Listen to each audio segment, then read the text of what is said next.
And now I would like to start the first session. And it's a great pleasure for me to introduce Professor Patrick Chinnery as a keynote speaker of this meeting. So Patrick is a great friend, a colleague, a mentor, and a boss of me for more than 20 years. And he has done an amazing career. So he studied medicine and also neurosciences at the University at Newcastle. And then he has done a PhD on mitochondrial disease, and in parallel he did his clinical training also in neurology. And very soon become a senior lecturer in 2002, and in 2004 already become a full professor at Newcastle University. And then he received several fellowships from the Wellcome Trust, which supported his research. He also became a fellow of the Academy of Medical Sciences in 2009 and the NIHR Senior Investigator in 2010. And in 2011, he received the Folks Foundation Medal by the Academy of Medical Sciences. And this medal is for a scientist who had a big achievement in an early phase of his career. So between 2008 and 2015, he was the director of the NIHR Newcastle Biomedical Research Center and the director of the Institute of Genetic Medicine from 2010 and 15. And in 2015, he moved to Cambridge and he became the head of the Department of Clinical Neurosciences. And he also became chair of NIHR Rare Disease Translational Research Collaboration, and recently he had more activities with the Medical Research Council UK. So first the MRC Neuroscience and Mental Health Board since 2015, and since October he is the executive chair of the whole Medical Research Council. And he is still continuing his research program beside his executive chair position with the MRC, and his research is also very much overarching between gene identification, genomics, and also clinical research. So he has participated in the identification of many mitochondrial disease genes, but he also had a lot of contributions to population genetics and genomics, especially of the mitochondrial DNA. He also studied the mitochondrial DNA inheritance, particularly the bottleneck. And by all this wet lab research and bioinformatics, he is also seeing patients and doing clinical trials for mitochondrial disease. So I am looking forward for your presentation.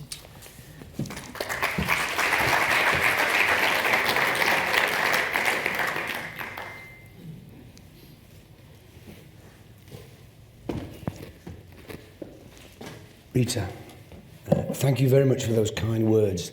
Quite apart from the fact that I'm recovering from a virus, which you can tell from my voice, I feel quite exhausted having my life described in front of my very eyes.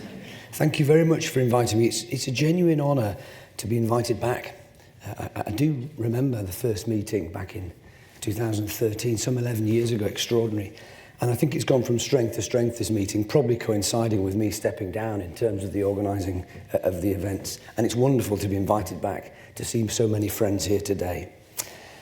And I'm going to talk about some work that we and others have been involved in, trying to understand more about mitochondrial medicine from population genomics, really capitalising on these tremendous resources that other people have generated that could provide us with insights into our own field. And I thought, being the first talk, it would be wise to take a slightly historical perspective and do a little bit of general introduction, which no doubt will set the scene for the rest of this three-day meeting. And Niels will remember this very clearly, I'm sure. The first case of presumed mitochondrial disease by Rolf Luft in Stockholm back in 1962. Many people take this to be the pivotal moment when people thought mitochondrial pathology could be a primary explanation for disease. Of course, it turns out that this is exceptionally rare, but was in a way low-hanging fruit because the phenotype was so strikingly obvious that there must be a mitochondrial mechanism, and it started the field off in many people's eyes. But the key steps that followed, and we're benefiting from these steps today, were clinicians with astute acumen describing clinical features for the first time. This is a study carried out by Dick Petty, Anita Harding, and John Morgan Hughes, just 40 miles away from here down in London, describing the clinical features of mitochondrial myopathy. And you can see the eye movement defect and the drooping eyelids, the ptosis. And it was really by collecting these early patient cohorts that people realized there was a commonality. There must be a common mechanism. But for me, with a strong interest in genomics and genetics, the pivotal moment was this paper here. The same group defined the molecular basis of the first mitochondrial disorder back in 1988. And interestingly, if you look back at that paper, I occasionally do, you can spot points of great interest. You can see on this southern blot from patient 1 two things. You can see that the mutation is heteroplasmic. There's a mixture of both the wild type and the mutant mitochondrial DNA in the muscle, and it segregates. There's no detection of the mutant band in the blood sample from the same patient back in 1988. And around the time, of course, Doug Wallace and colleagues, Eva Nikoskalainen in Denmark, were collecting families with an inherited optic nerve disease that tracked the matrilineal lineage. And this led to this paper in Science, same year, defining the genetic basis of Leber's hereditary optic neuropathy. And again, if you look back at that paper, you can see some interesting things. Here you can see the affected male loses a restriction site that's present in the healthy spouse. And unlike the previous deletion, this is homoplasmic. All the mutation, or all the mitochondrial DNA is mutated. And again, in this family, you can see in extended relatives women who carry the mutation, homoplasmic, and they don't have the disease. So there's variable penetrance and a gender bias that was apparent back in 1988. And then, of course, this paper here, Japanese paper from Goto and colleagues, describing the now near ubiquitous 3243 leucine UUR tRNA mutation, the MELAS mutation, for the first time, demonstrating both of those characteristics. It was heteroplasmic, the level varied from tissue to tissue, and there was a highly variable phenotype. So 1990s, I hesitate to guess that quite a lot of people in the audience here weren't even born in 1990. And it was recognized that there was variable clinical penetrance. Heteroplasmy was key. You even saw this variable penetrance with homoplasmic mutations. And of course, I've not mentioned it, the same applied to nuclear gene defects. How have we moved on since then? Well, as Niels alluded to, we've seen a tremendous success with genomics, now whole genome sequencing, long-read sequencing, characterizing the molecular basis of these new syndromes. And this is from Vamsi Mutha's lab in 2022, describing something that, for all the world, looked just like Ralph Luft's cases of hypermetabolism. In this instance, a mutation in the gene coding for the beta subunit of the mitochondrial ATP synthase, leading to uncoupling and a very high respiration rate in these two consanguineous twins. This is just one example, and families like this have allowed us to dissect out mechanisms of mitochondrial biology in health and disease, which has framed our understanding of the normal physiological state and also the pathology. So we can now see our mitochondria inside a nucleated cell containing about 1,100 different proteins. Most of these are coded for by genes present in the cell nucleus, and we now know that about 350 of these genes code for mutation, code for proteins which, when mutated, cause autosomal respiratory chain disorders or mitochondrial disorders. And of course, mitochondria contain multiple copies of their own genome, mitochondrial DNA, and there are hundreds of different mutations of mitochondrial DNA that have been described in families with mitochondrial disorders. Now, the intriguing thing from a genomic perspective, of course, is that these two different genomes are inherited in totally different ways. Our nuclear DNA is inherited from both parents, down both paternal and maternal lines, but our mitochondrial DNA is exclusively inherited down the maternal line, and yet these two genomes code for proteins which physically come together to form the organelle, which is the basis of this conference over the next 3 weeks. They interact in some way, and that's crucial for health. And we find there are many different mutations in the genes that code for these proteins, either in the nucleus or the mitochondrial DNA in patients in our clinics. And with colleagues in Newcastle, some of whom are here today, we carried out some of the epidemiological studies that established that these disorders are not as exceptionally rare as people thought back in the time of Rolf Luft, but actually affect about 1 in 8,000 people based on current estimates, a diverse collection of different genetic causes, nuclear and mitochondrial DNA. In adults, mitochondrial DNA mutations cause disease in about 2/3 of the patients in our clinic. So we've described an awful lot. We've learned a lot about mechanism. But these intriguing questions remain. Our mitochondria, when they're dysfunctional, seem to target certain cell types, certain tissue types, shown here. And the superficial view is that they particularly affect tissues that require a high degree of energy, ATP synthesis. But it cannot be that simple. In the disorder described back in 1988, Leber's hereditary optic neuropathy, mutations homoplasmic, it targets a single cell type in the back of the eye, the retinal ganglion cell, not other energy-dependent cells such as the photoreceptors. Why is that? And if we look at our nuclear disorders, this is a tRNA synthase disorder, recessive disorder causing leukoencephalopathy with brainstem spinal cord involvement and a high lactate. This has a phenotype that's distinct from other tRNA synthase disorders, and you can see the white arrows showing highly specific neuronal involvement. It's not across the whole of the nervous system. Why is that the case? How do we explain this clinical phenotype? Now, you might think heteroplasmic gives the explanation in many instances, and to some extent it's important, of course. This is the scenario that arises because of the many copies of mitochondrial DNA in a cell. When a mutation is present, it can affect only a proportion. And we know from cell culture studies and single cell studies now that the level of heteroplasmy is terribly important in determining the clinical phenotype. But in this disorder described in 1988, how does that occur? Well, in my early career, I was involved in looking at correlations between heteroplasmy and severity of disease, and this is for the MELAS mutation, and you can see people who have higher levels of the mutation in their muscle are more likely to have these severe neurological features like the stroke-like episode shown here on the MRI scan. But what determines the heteroplasmy levels? How do they change?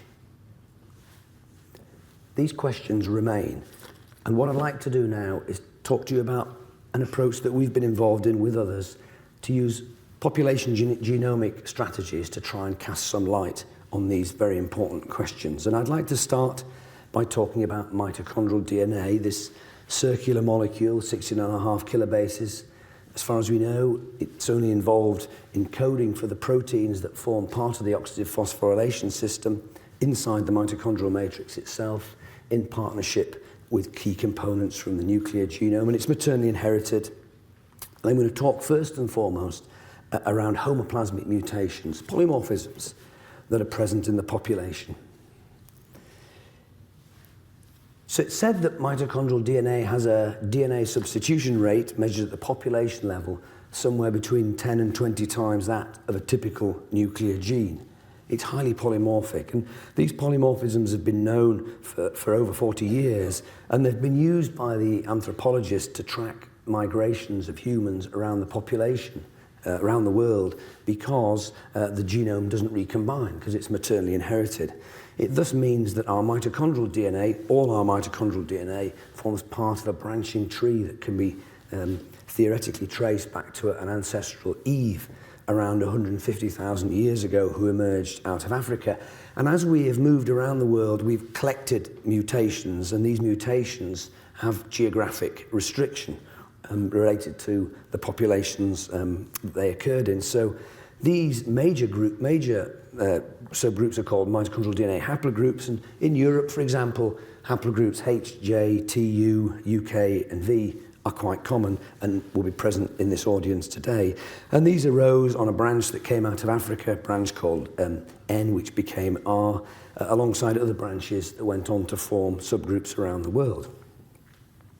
Now, we'd been studying mitochondrial haplogroups in the context of disease for many years, and as have many others. It was publications rather like this one, which we published some time ago now, which encouraged us to explore further. This is an association study looking at the association between mitochondrial DNA haplogroups and the risk of developing a common condition, Parkinson's disease.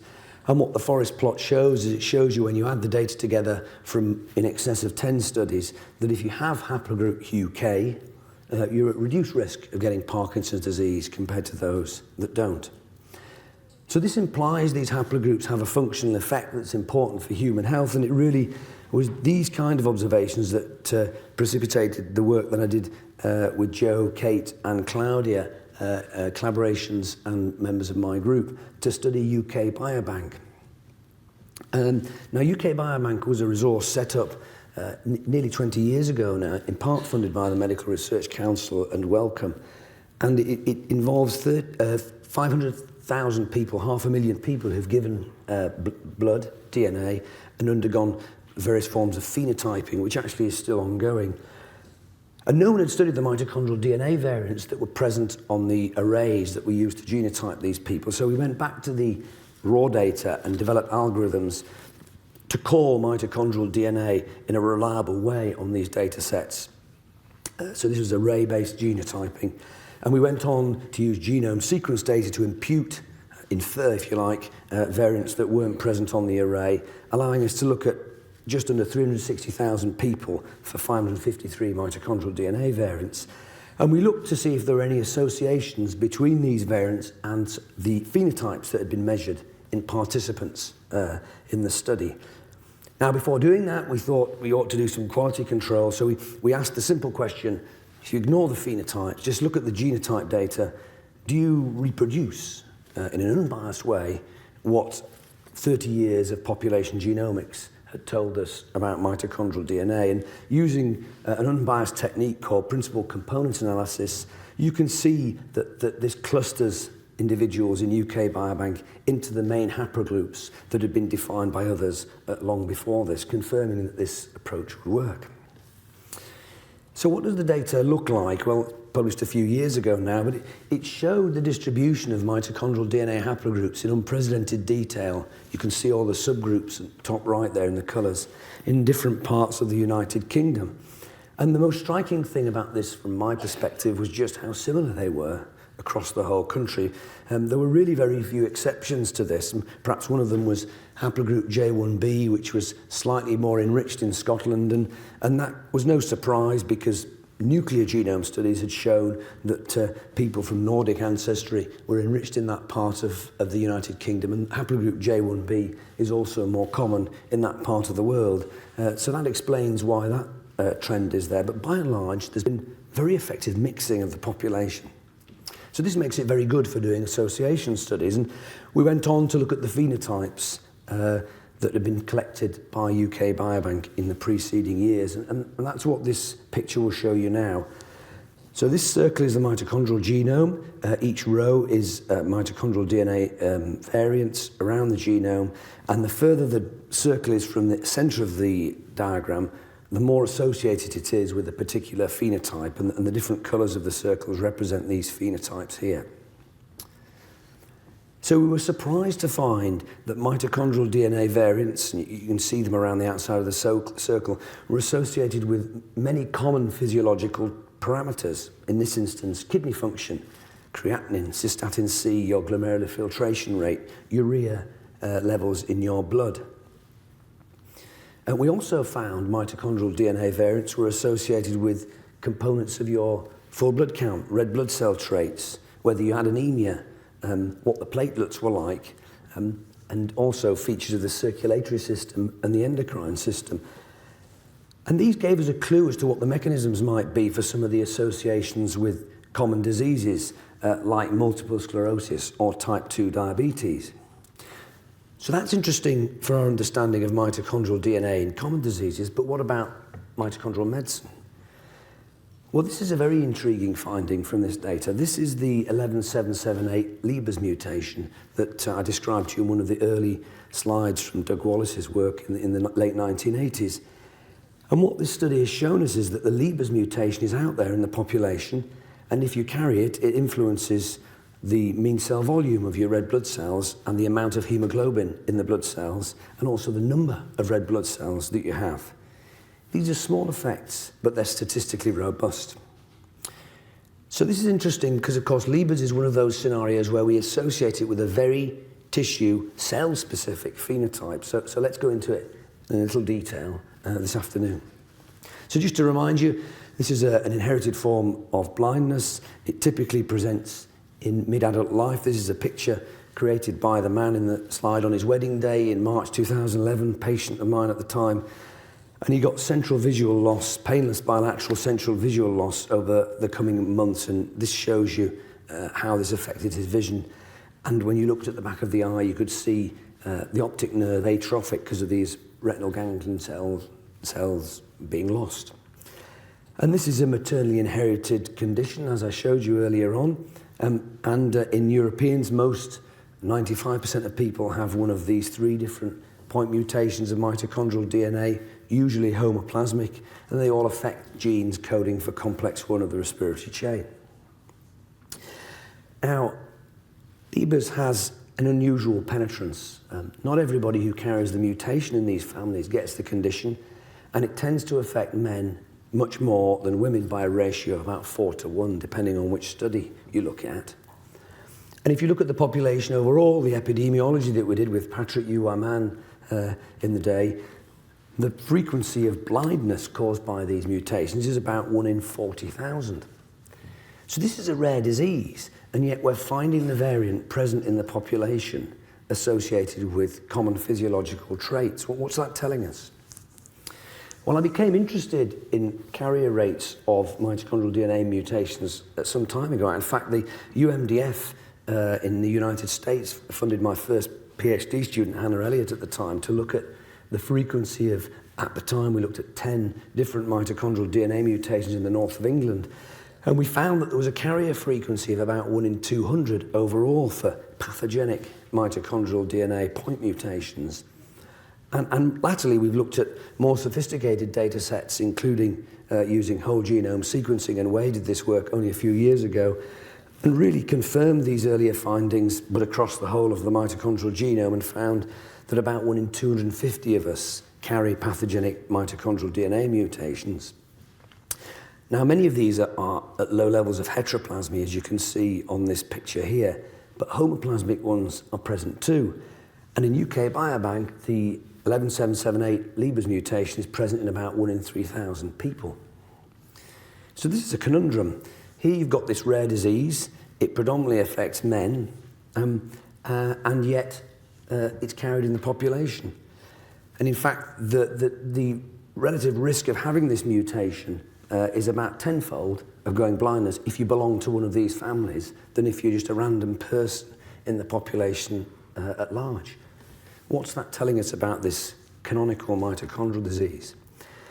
Well, clearly there are other factors influencing the penetrance, and Valerio Carelli, Antonio Tironi, and others showed early on that the mitochondrial DNA haplogroup was important, but not the whole story. In this context, it's haplogroup J that's particularly important, influencing penetrance of this Leber's mutation.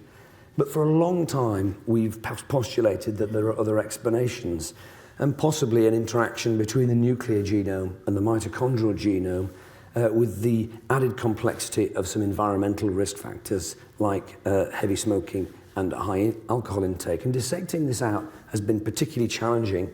I've been working on this for in excess of 20 years with larger cohorts in collaboration with colleagues here, and I'm not convinced we've found any evidence of a nuclear interaction yet.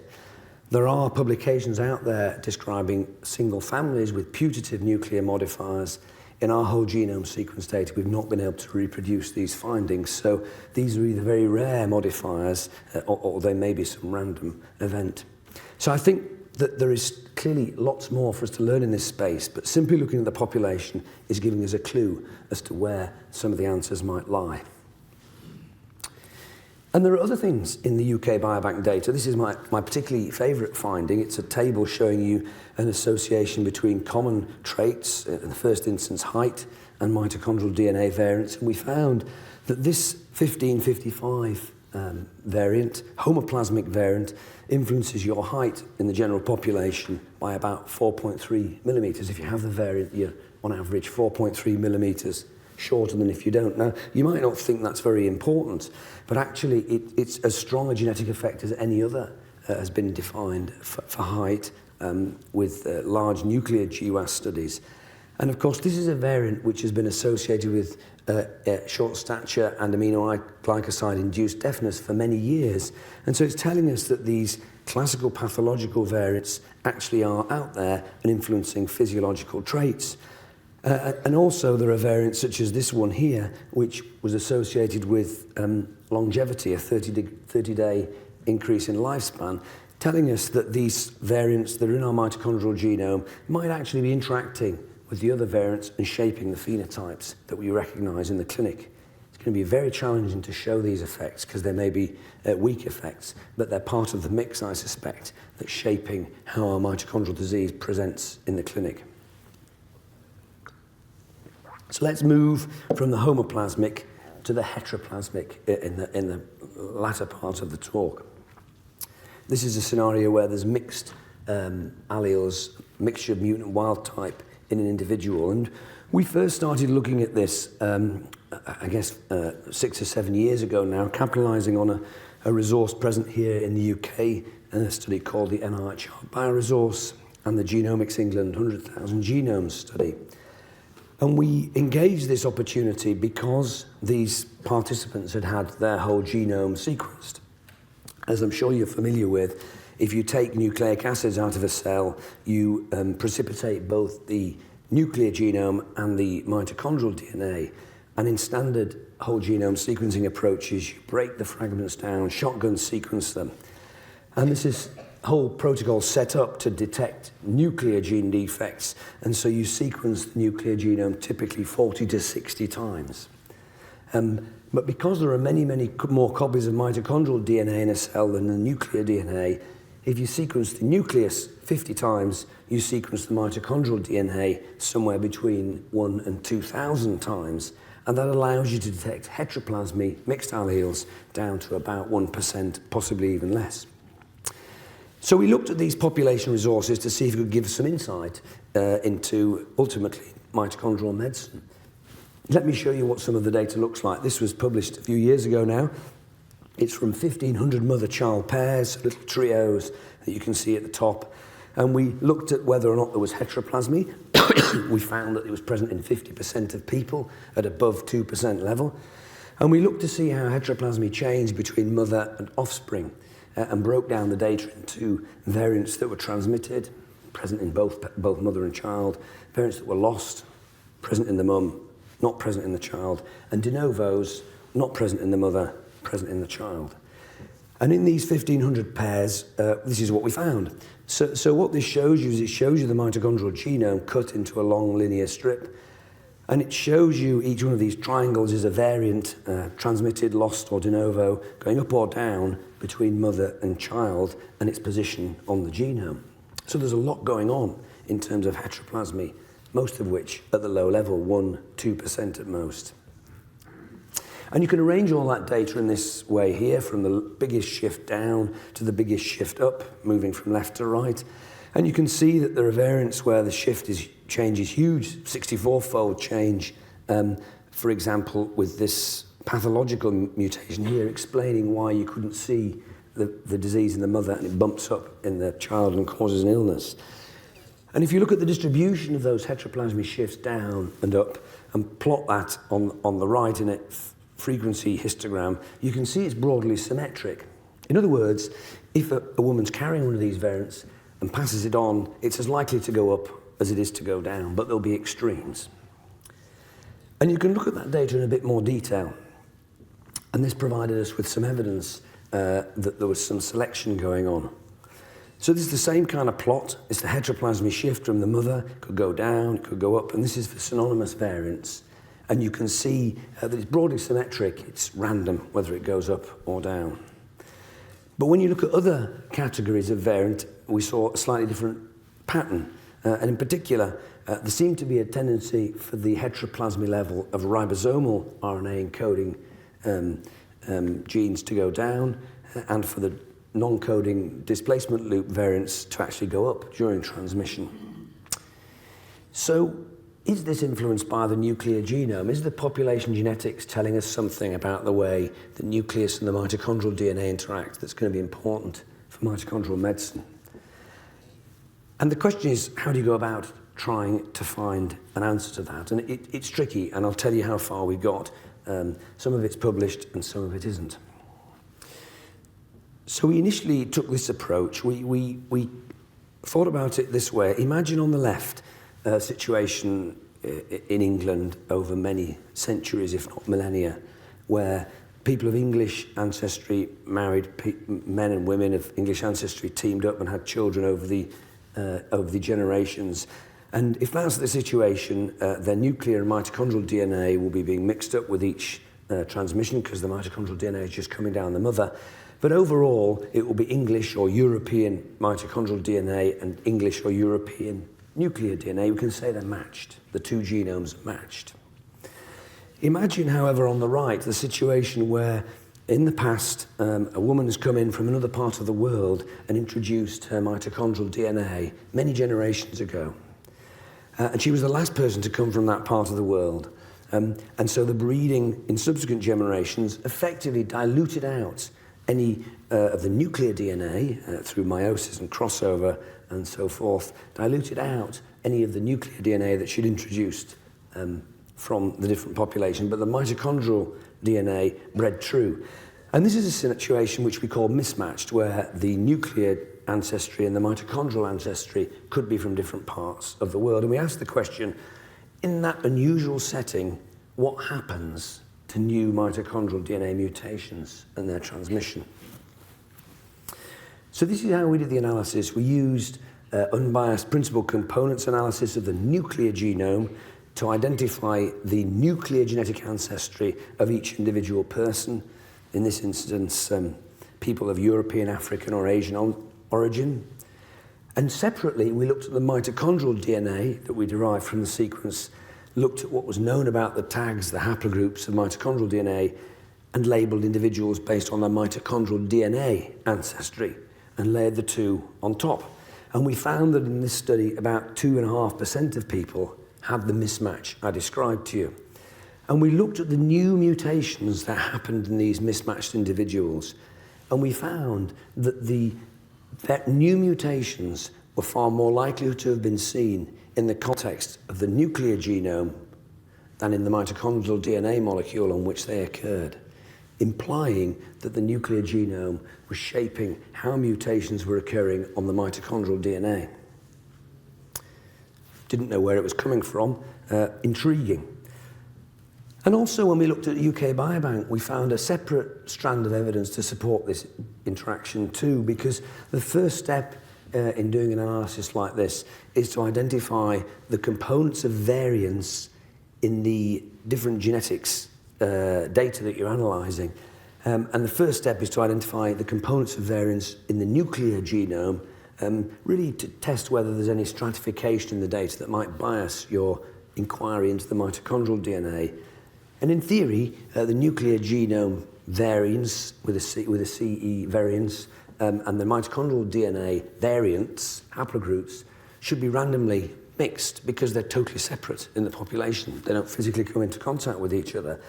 And what we actually found was that the nuclear principal components of variance actually preferentially associated with some mitochondrial DNA haplogroups, particularly in the north of England, haplogroups I, J, and K.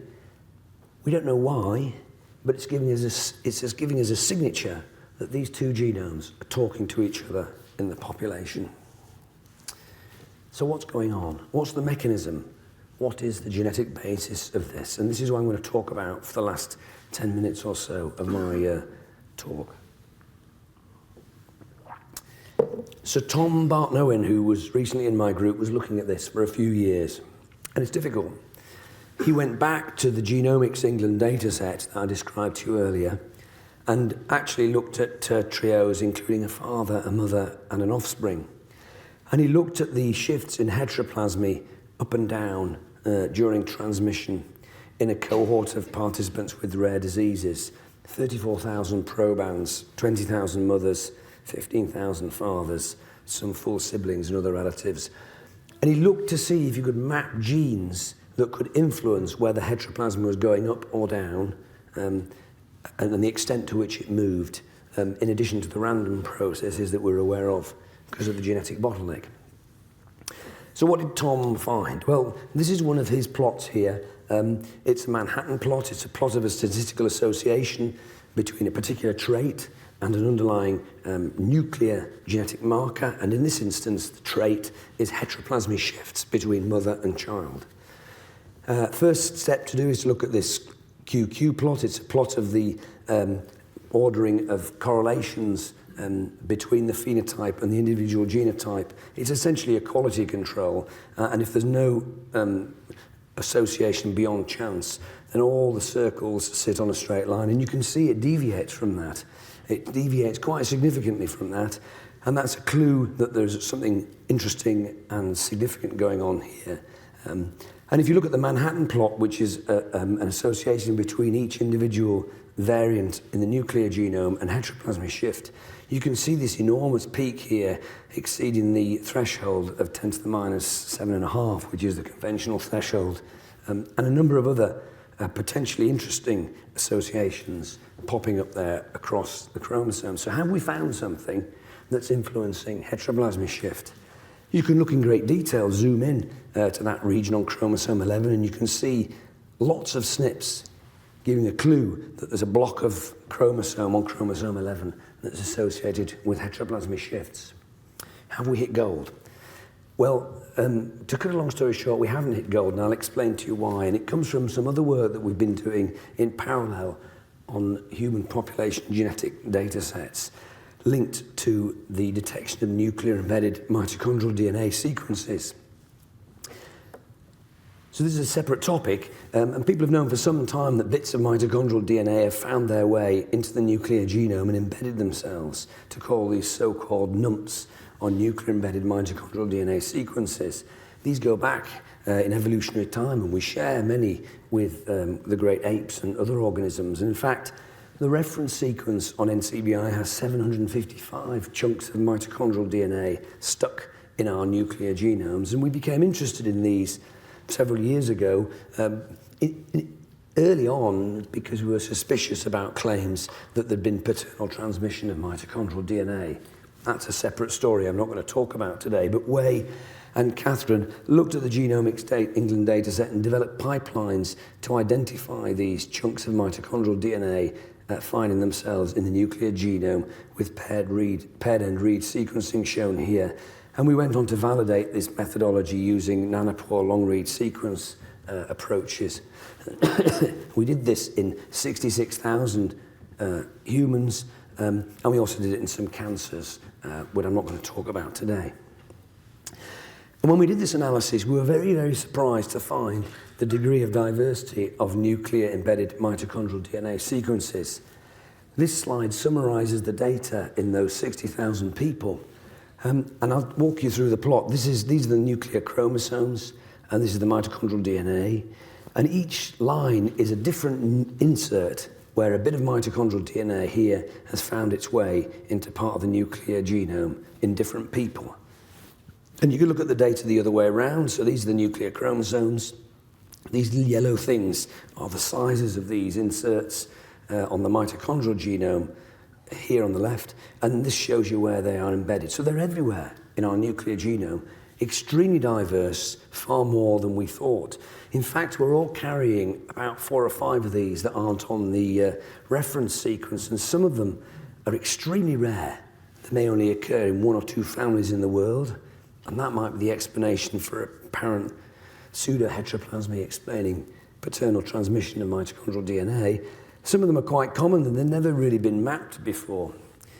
There are varying sizes, some of them bigger than the mitochondrial genome itself, but in general, there seems to be this selection pressure to reduce the size of these inserts. And because we were studying trios, we could measure how frequently these new inserts were happening by comparing a parent to a child, and we found that these are occurring de novo about 1 in every 4,000 live births. So why am I telling you this? I'm telling you this because there's an added level of complexity which confounds some of the analyses that we're all embroiled in at the moment. It can create pseudo-heteroplasmies, where actually you're looking at a mix of mitochondrial DNA and a nuclear insert. And it can also confound the kind of analysis that Tom was doing. And when we redid the analysis after extracting one of the common NUMPS signals from the data set, his analysis result completely collapsed. So that initially promising result here, shown in grey, when you take out the sequence that corresponds to one of the common NUMPs found in our population, there's no association. We were mapping a NUMT, we weren't mapping heteroplasmy. And I think this illustrates some of the potential pitfalls along the way. But you can get around this, and that's exactly what Vamsi Mutha did, a study I had the pleasure of being involved in, taking advantage of nearly 300,000 whole genome sequences which are now available to download from the UK Biobank. And Ben Neal and Vamsi led this with Rahul Gupta, who was the driving force behind this study. And this was published a few months ago now. It's a fabulous paper, I have to say. Great work on their part. Looking at this enormously powerful data set, it's possible to identify some very interesting signals that are relevant for mitochondrial medicine. And I'll talk about those for a few minutes before I conclude. So the first result I'd like to describe to you is genetic association between variants in the nuclear genome and mitochondrial DNA content in cells. There are many confounders for this, including the cell type distribution, which they cleverly controlled for, but they essentially used read depth in the whole genome sequence as a surrogate for mitochondrial DNA copy number, and carried out a genome-wide association study similar to that I described to you earlier. And this is one of the figures from the paper showing genes that are close to variants or include variants that are associated with mitochondrial DNA content in whole blood. This is the strength of the association. The conventional significance level is here. You can see some of these associations across the chromosomes are incredibly strong, with some expected candidates like TFAM or involved in nucleoside metabolism, DGUOK, but a whole host of interesting candidates that you might not have predicted. Some linked to mitochondria, like LONP, protease, but some completely unexpected, like TERT, involved in regulating telomere length. So this work is telling us that the nuclear genome is influencing key parameters, such as mitochondrial DNA copy number. Why is that important for mitochondrial medicine? Well, some of these genes, of course, when there are severe mutations, can cause rare inherited mitochondrial diseases of DNA depletion. But they're also interesting because they're interesting candidates, for example, to control copy number in different contexts. This is Valerio Corelli's work, looking at the amount of mitochondrial DNA in people with the Leber's mutation, predominantly 11778, and looking at whether controls affected individuals and unaffected carriers have different amounts of mitochondrial DNA, and the answer is they do. And there are many reasons why this might be the case, and he's shown very nicely that estrogen levels might play a part, contributing to the gender sex difference in penetrance for this mutation, but it's also entirely plausible that these variants that Vamsi and colleagues have described that regulate copy number are influencing your ability to cope with primary mutations of mitochondrial DNA, such as the 11778. And then finally, of course, he also looked at mitochondrial DNA heteroplasmy levels on a much bigger scale than we were able to do. This is challenging, but there are signals in that data, and that's what this picture shows here. These are heteroplasmies relating to length variant polymorphisms, and you can see that there are certain genes that are associated with heteroplasmy, the presence of heteroplasmy at these particular sites. Some of them are known genes, DGOK, for example. You could imagine how this could affect nucleoside metabolism in a subtle way and influence whether or not C's and A's or G's and T's are incorporated during mitochondrial DNA replication. So I think these population genetic studies are giving us some insight into biology that's relevant to the human species and also relevant to mitochondrial diseases. And then last but by no means least, this intriguing finding which interests me enormously. This is the same data set, 274,000 healthy people, where they've actually looked for different mitochondrial DNA mutations in carriers. This tells you the number of people they found. This tells you the heteroplasmy level in the carriers.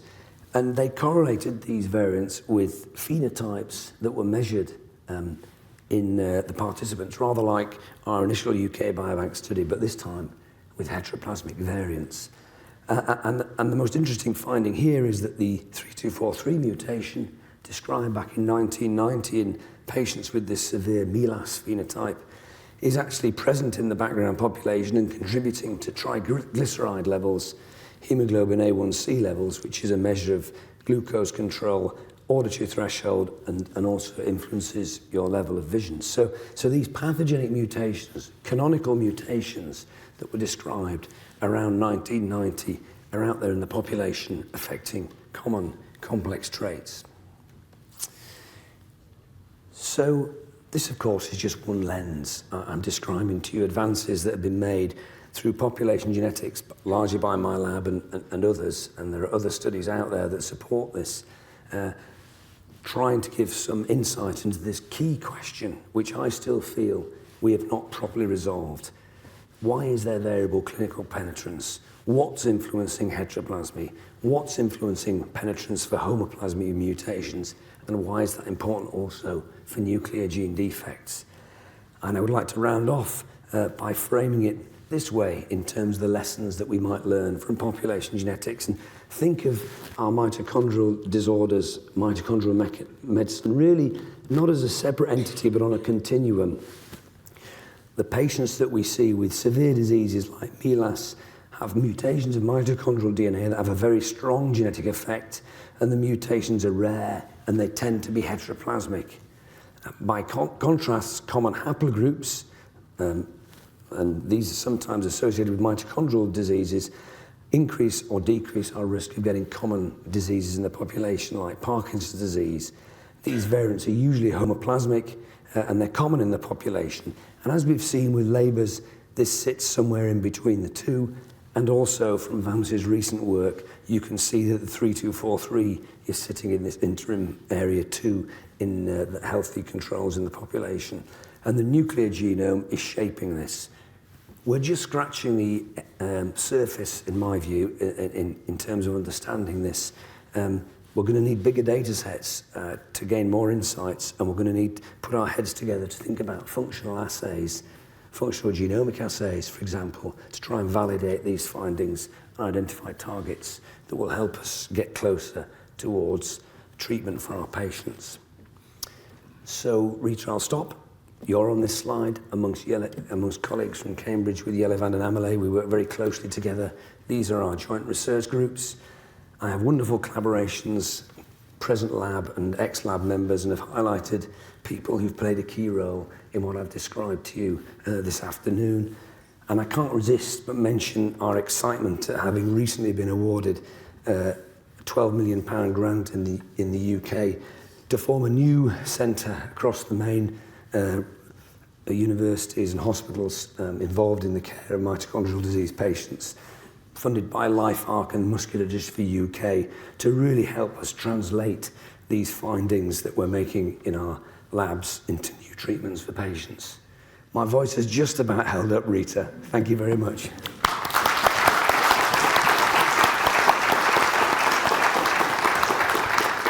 Thank you very much. It was an excellent presentation, and your voice even kept up till the end. And are there any? I have one question, and then I would like to ask the audience to ask questions. So, do you think that in the future it will be possible to have a whole genome sequence, and then you will be able to tell, based on the mtDNA variants, nuclear variants, what is the prognosis of the patient, how will be the inheritance of the mitochondrial disease. So do you think it's getting towards, in the future, to precision medicine, even determining these questions which are still remaining from the genome? Well, I certainly hope so. I think we're a long way off it yet, Rita, and the practicalities of doing whole genome sequencing are obviously there, straightforward, and there are newborn screening programs going on around various parts of the world, including here in the UK with the Genomics England initiative. It's an ongoing experiment to know to what extent this genetic data will be helpful in giving us a view about what the future holds. May well be that environmental and epigenetic elements are equally important. Thank you. For the Joe Poulton, yeah? Thank you very much, that's great. Really enjoyable walk through some very complex genetics. Thank you very much. When I read your papers, I tear my hair out. To hear it in person is terrific. So can I make just a comment and ask, I've got several questions, but I'll maybe limit myself to one. So the first thing to say is that you said that Labour's, obviously there's a likely interaction with nuclear genes and you weren't able to locate it, but you perhaps know that Holger has a paper in press looking at Labour's plus, where with the interaction with nuclear genes, and there's actually complex 1 genes interacting with 11778. The interesting thing to me is that there's no interaction. There are Lees-Labour's patients with 3460, and they haven't actually found any genes interacting. So the question really, whether or not the difference in sex ratio between 11778 and 3460, which is really very substantially different, and we found it years ago, whether or not that's got anything to do with the phenotype, the mechanism for the interaction, that obviously they haven't found complex 1 genes, they've obviously looked for them. And what I was really wanting to ask was whether or not in your terrific paper looking at smoking and penetrance in Labour's, whether there was any difference between the 3460 and 11778 in that, because I mean, is the mechanism very different? So I've not seen Holger's paper, and I'd be delighted if Holger wants to look in our existing data sets to see if you can pick up the signal in existing whole genome sequence data. I'm not aware of that, and look forward to seeing that emerge. So the driver behind your question, I think, Joe, is that different mitochondrial DNA mutations have different strengths, as it were, and the extent to which you can pick up an environmental interaction or a nuclear genetic interaction will be influenced by the strength of the primary mitochondrial DNA mutation. So I completely agree with you on that. And it's possible we've been looking at the wrong forms of LON to try and identify what these modifiers are. And they may be different, of course, from mutation to mutation. I guess what my question really was in the smoking story, is there a difference between 11778 and 3460? There is, but I can't remember. I'm not ready for it. There is a difference, okay. Yeah. Other questions? Yeah, Amel? Can you hear me? Oh, yes. Hi, Magnus Hansson, Abliva. So when we recruit to clinical trials, I think it's quite common throughout the clinical trials that it's typically a white Northern European population. And I've asked a few different, is that because of different prevalence of the disease, or are we just bad at recruiting more broadly? So does your work have any insights to like differences in prevalence of these more common mitochondrial DNA mutations in different populations? So I think the issue with recruitment is a bias, isn't it, to do with the fact that it's mainly people in European and North American groups that have built the cohorts to recruit into the trials. So that, I think, reflects the substrate population where the cohorts and natural history has been done. And it needs to be addressed because there are anecdotal reports in different parts of the world of both mutations being non-penetrant or reduced in frequency. And the classical one that Billy DeMauro would cite is the 3243 mutation appears, in fact Michio's here, he can speak to it better than me, it appears to be less less penetrant in people from African origin. And so I think the question is still there. I don't think the hard evidence there to support it. We need epidemiological studies really to tease this out, but it's not beyond the realms of possibility, given the fact that in labours at least, there's a pretty strong haplogroup association. Thank you. Amel, and also we are encouraging young people, PhD students, postdocs also to ask questions, but Amel had a question. I have a naive question.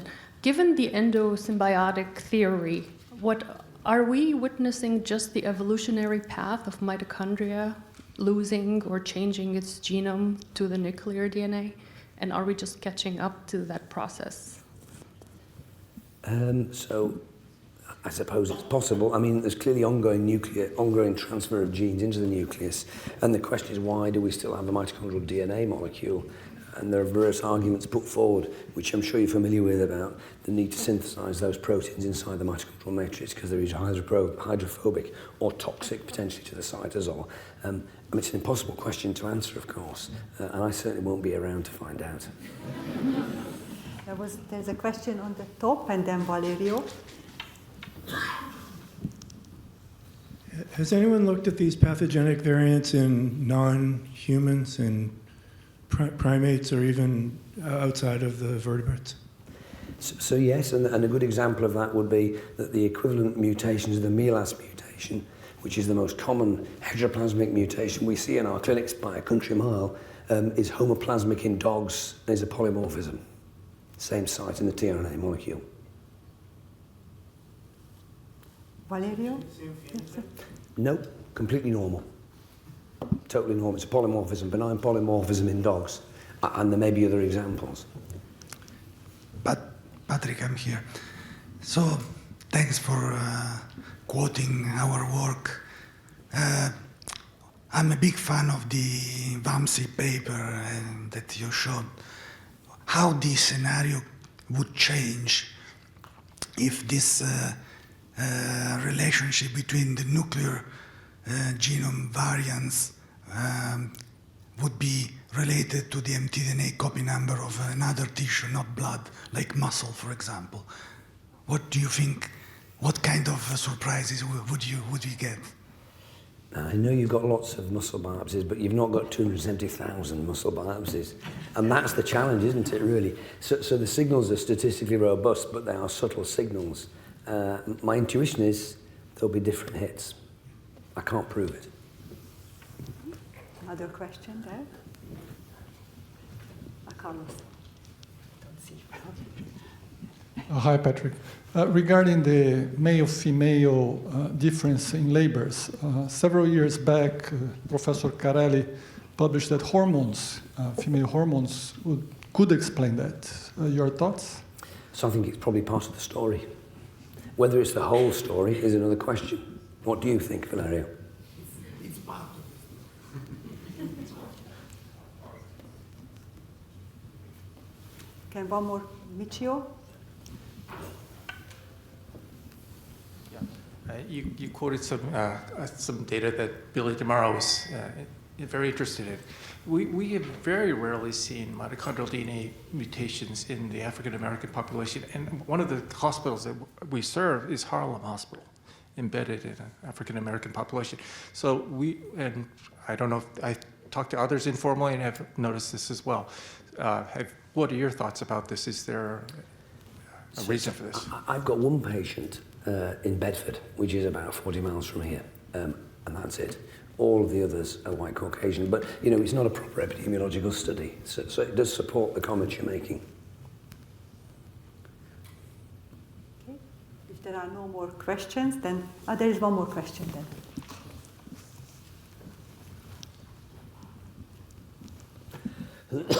Hi, thank you. Oh, sorry.